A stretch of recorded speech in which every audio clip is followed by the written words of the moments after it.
And PR at Red Train. So first of all, I want to welcome you all for coming along this evening. It's a bit of a miserable night out there, but the worst is yet to come.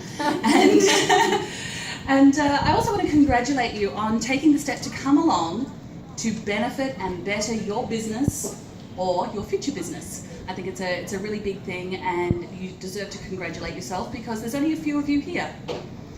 And what does that say about all the possible business owners out there? So the ones who are here have a better chance of making their businesses better. So thank you very much for coming along this evening. Tonight we're going to be talking about a few different topics.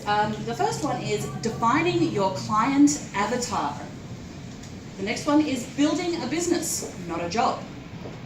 Then we're going to look at documenting your business processes, defining your business why, and marketing with a purpose. There's that word that Sunita was talking about, the marketing word.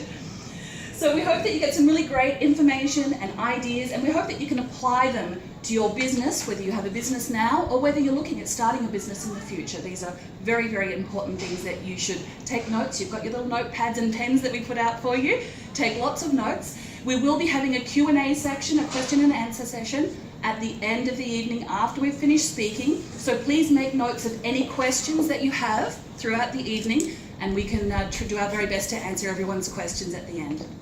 Okay? And for everyone who's attending this event tonight, we have made a special treat available to you, and we're going to actually offer you all a free copy of our ebook, which is 5 things that you can do this week to improve conversions on your website. And that ebook can be downloaded at KIP, so Kingston Immigration Partnership, so KIP.redtrain.ca. We will put that up on the screen later, so don't worry if you've missed it now. Okay? How do you keep the eye upside down? It's weighted. I was just going to say, it's all about gravity. I wonder how I'm going to find it on my keyboard when I type it in. We have special keyboards. Australian, it's down under. Not anymore. Come on. So let's start with defining your client avatar. So a perfect client avatar card or document is a great way of keeping everyone in your business familiar with and focused on your perfect client. Now here's an example of a perfect client avatar card. So your perfect client avatar should include enough information about your perfect client to bring them to life, but not too much that it will prohibit you from evolving it and changing it over time. You want to include a physical description, what they want, their biggest problem, how they buy, the best way to communicate with them, and that equals your perfect client avatar. Now you can use this process for multiple different items that you perhaps sell or multiple different services that you sell. So you could create a client avatar card for each of your services or each of your products. So let's just have a quick look at the example that we have up here. We've used Bruce as an example because, you know, he's awesome. And so if you have a quick look, so the first thing that I mentioned was putting a physical description. So if you notice down here, I'm hoping you can all see this, the physical description of Bruce is that he's 44, he's male, he's university educated, and he's married with no kids. That's his physical description. The next segment is what they want. So if you have a bit of a look over this section here, what does Bruce want? His aim is to grow his business and get it to a level where he can be location independent. That's what Bruce wants. And what's Bruce's biggest problem? His biggest problem is managing cash flow while keeping up with client demand for new incoming projects. That's what his biggest problem is. Could we ask people just to turn their cell phones off during the presentation? Thank you. And how do they buy? So how does Bruce buy? Well, Bruce spends a lot of his time online, so it's a pretty sure bet that he's going to buy his products or services online. And how do we best communicate with Bruce? Well, we note down here that Bruce would go into community forums to ask and answer questions. So that's a great way to get in touch with Bruce. Now, when we say we're talking about Bruce, it's not just one person we're referring to. We're talking about the demographic of Bruce. So men in their mid-40s who are university educated and are perhaps married with no kids. This would fit that demographic, and that's who you could speak to about business growth. Does that make sense? Excellent.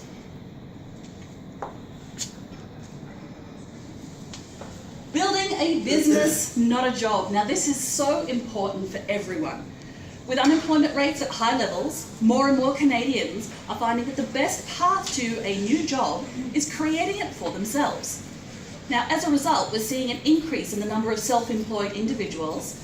Now, whether you want to label them as consultants, individual or independent contractors, or freelancers, they are in business for themselves, by themselves. Now, have these people really started a business, though? We would argue that they haven't. Because there is a difference between creating a job for yourself and starting a business. And when you create a job for yourself, once you stop doing what you're doing, the business or the income will stop also. So by contrast, when you establish a business, the company eventually will become bigger, and it becomes bigger than you alone. And then you can actually have it survive without your daily contributions. So this is a very, very important thing. Let's have a quick look at the definition of a job. A job is something you might create, but you're more likely to be trading time for money. Now we all know about that. The enterprise is dependent on you doing all of the work, and you may have too many eggs in one basket. For example, one big client and only a few small ones. You're more bound by traditional structures with less ability to take risk and evolve. So that's very important. A job will make you be more bound by traditional structures with less ability to take risk and evolve. Now let's take a look at the definition of a business. A business is a living, evolving entity through which you can contribute your gifts and meet the world's needs. You are compensated for your expertise, very important. And you have a certain freedom and flexibility because it's your business. You're also creating something that is sustainable and that can exist after you're ready to either move on with a new adventure or when you're departed from this earth after you retire many years later. Very big difference between a job and a business. The business will evolve. You can make it sustainable so that it can exist. You can sell it, whatever you need to. It will actually support you and possibly future generations.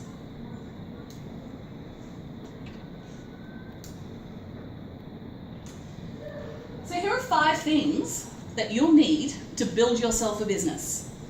First thing, the right mindset. Now, many of you are immigrants, and I personally believe that immigrants are the most resilient creatures on the face of the earth. We've had to go through an awful lot to get to where we are. And we're quite stubborn and we don't give up very easily. That's the kind of person that makes a great entrepreneur, and don't forget that. So having the right mindset, being a strong person, build your business to be sustainable. Build it to sell, to scale, or to own passively. Second point, good systems that are automated. Again, very important. Many business owners get trapped inside the very businesses that they work so hard to build because they don't document their processes. Number 3, a solid continuation plan to protect the future. So why is this so critical? Because building your business is really hard work. It's a major commitment of your time, your financial resources, and your intellectual capital. And if you are the business, when you want to retire or sell the company, it will have little, if any, value. Without you, there's no business. Number 4, a strong team of people all committed to success. If you don't show up each day or something happens to you, your business will die unless you document your processes and train a team of talented individuals to do the work. Number 5, escape the self-employment trap. Sounds like a mousetrap. Business profit allows you to grow your business. So ensure that your wage is a business expense. Now the next item I'm going to show you here, this is one of the most important equations that somebody taught us. And we'd like to share it with you because it's something that, although you might all think you know it in the back of your mind, it's really good to put it out there and to really look at this and then put it into practice. Your worth equals your desired income plus your project costs. You take that amount and you divide that by the number of projects, services, or items that you're trying to sell over the course of a year. And that tells you what your monthly intake needs to be to make you sustainable. So for example, your worth. If you expect $100,000 in salary and you know that your expenses are $12,000, dividing that by 12 projects per year, you're looking at having to charge $9,333 per project to break even. Okay? So your worth equals your desired income plus project costs divided by the number of projects, items, or services you want to sell or need to sell in a year. Let's have a look at example 2. We have the same equation up here. If your desired income is $100,000 and you know that your costs are $1,000 per project and you want to work on one project per month, then it looked like the previous example. Now, the issue with that is it's only a paycheck. There's no business profit. That's a problem if you want to grow. Would you all agree that's a problem if there's no profit? Yeah, exactly. So with the model shown in number 1, you're stuck in the business forever, feeling a bit like a sinking ship. And no one wants to feel like that. You feel like you're treading water and you start to panic, and it affects everything in your life and your business. Now, example number 2. What if you were to pay someone $50,000 a year to do the work? Okay, so now you're looking at your worth would be the $100,000 for your salary. It would be the $12,000 for the costs of the projects that we had in the first equation, but you're going to add to that the additional $50,000 for the wage for the person who's coming in to do the work. So you're now looking at $62,000, your 50 plus your 12. You're going to divide that by your 12 projects, services, or items that you're trying to sell for the year, and that tells you that you need to sell your service or product or item for $13,500. This is really, really important because your desired income is the profit that you want to take out of the business. You need to factor the profit into the business, otherwise you're not getting paid and you've just bought yourself a job. You might as well be working for someone else. Okay? And that takes all the flexibility and the fun and the creativity out of what you're wanting to do as a business owner. Very, very important stuff. So your worth equals your desired income plus your project cost, including salaries, divided by the number of projects per year. That's how you get your pricing, and that's how you will grow, and that's how you will get profit. Documenting your business processes. So I've mentioned this a couple of times in some of the earlier slides. So in order to build a sustainable business, your service or product offering needs to be easily taught and followed by others. Otherwise, you will always be the business. You want to build something with value that's beyond yourself. This is so important. And an organisation supported by a team of talented individuals who know how to provide a consistent quality product or service to your market without your day-to-day operational involvement is essential for business growth. So here, this is a bit of a management processes, core processes, and supporting processes documentation, which Leslie put together for us. And this gives you an idea of how you can lay out in your own time, in your business, in your home, you can lay out your business processes. Now this is something that takes time, and so many businesses make the mistake of not doing this. This is essential, and this will get you out from underneath the foot that people feel like people sometimes are stepping on you, and there's never enough hours in the day. I think we all feel like that. You've got to make the time to do this. If you have a simple diagram, it makes it much more simple and manageable to start. So what we're going to do to help you I is forgot to turn the lights off, actually. Oh, absolutely. Because that's fine. Is it all of them up? Let's try. This one? No. No? Okay. Next one. No? There we go. Thank you. Third time's Much a better. charm. So we've got some steps for you to follow here. You might want to actually make notes of these.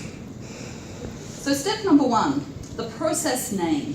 So to get started, write the name of the process along with the description of the process on your flip chart. So write the name of the process along with a description of the process. Step number 2, your process boundaries. Identify the start and the end points of the process. What triggers this particular process to start? And how do you know when it's done? What triggers the process to start and how do you know when it's done? Number 3, process outputs. Identify what is produced by this process. So what do you get out of doing this particular process? What is the end result?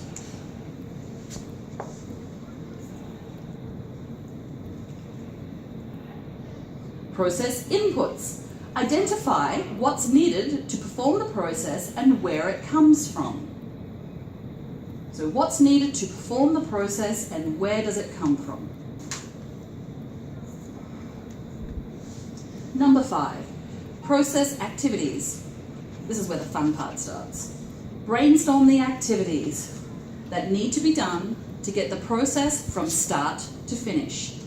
State these in a verb or an object form. For example, do you approve a request, sign paperwork, or distribute a form, for example? Don't worry about sequencing the activities. Just brainstorm freely. You can write sticky notes, whatever works for you.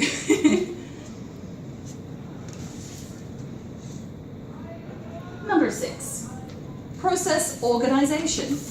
Take all the brainstormed items or sticky notes, whatever you've used, and sequence them into a process flow.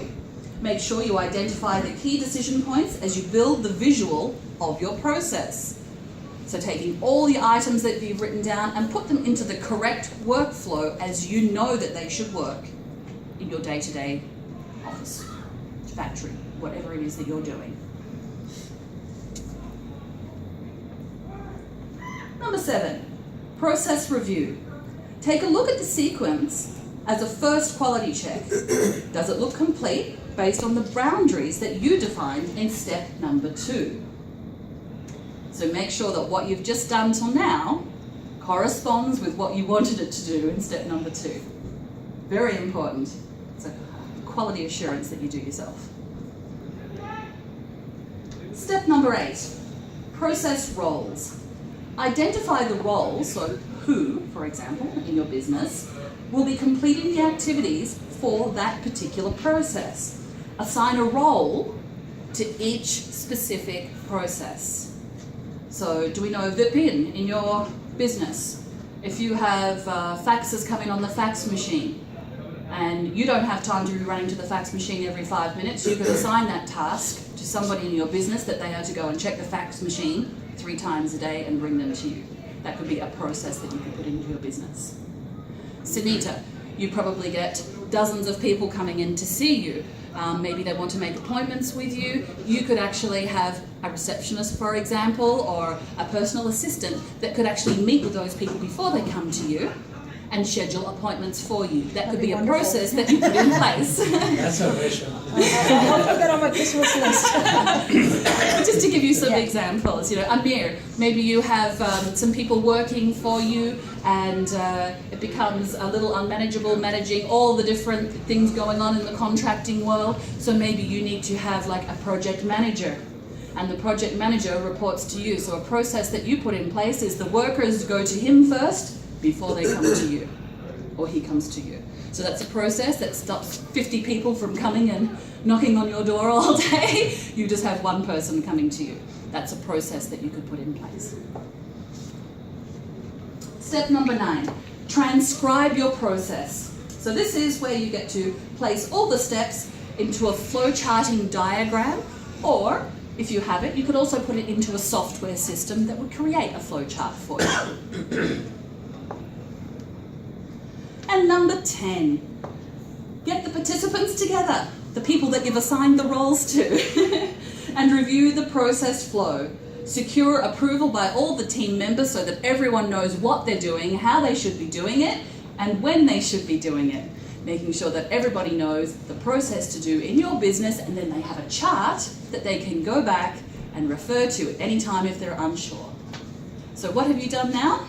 You've created a process for all the different tasks in your business that people now don't need to come and pester you 50 times a day to ask questions about, which means that you get more work done. You can spend more time growing and building your business rather than working in it and feeling like you're babysitting your staff.